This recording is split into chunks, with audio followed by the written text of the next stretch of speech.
I sassi continuano a cadere anche ad ore di distanza dall'enorme frana scesa alle prime ore del mattino. Sono gli automobilisti in transito lungo la A27 ad accorgersi di quanto sta succedendo ed avvisare per primi i vigili del fuoco. Dal versante nord-orientale del Monte Costa al confine tra i comuni di Farra dal Pago e Vittorio Veneto si alza una gigantesca nuvola di polvere. È un pezzo di montagna che viene giù, una frana con un fronte di 200 metri che scende per un'altezza di circa 400.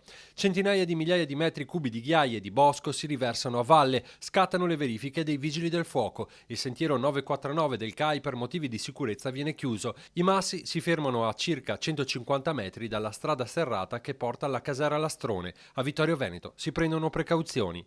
In via precauzionale abbiamo chiuso una strada in comune di Vittorio Veneto che si trova nelle vicinanze della frana, anche se non è stata interessata dal movimento franoso. Non c'è allo stato un pericolo, ma poiché la frana è tuttora attiva, si è deciso in via precauzionale di chiudere la strada. Sebbene si tratti di una frana di grandi dimensioni, non sono state intaccate case o infrastrutture. I pompieri hanno sorvolato in elicottero la zona, sicura la statale 57 Magna. Stesso discorso per l'autostrada, le verifiche hanno stabilito che i piloni del viadotto non sono stati fortunatamente interessati. Non è una zona nuova a questo tipo di eventi, già qualche anno fa si era verificato uno smottamento, anche se di dimensioni molto minori.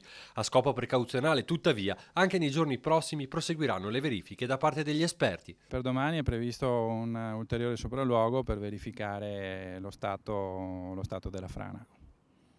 Lo faremo assieme ai tecnici, ai geologi che oggi hanno già preso visione del movimento franoso.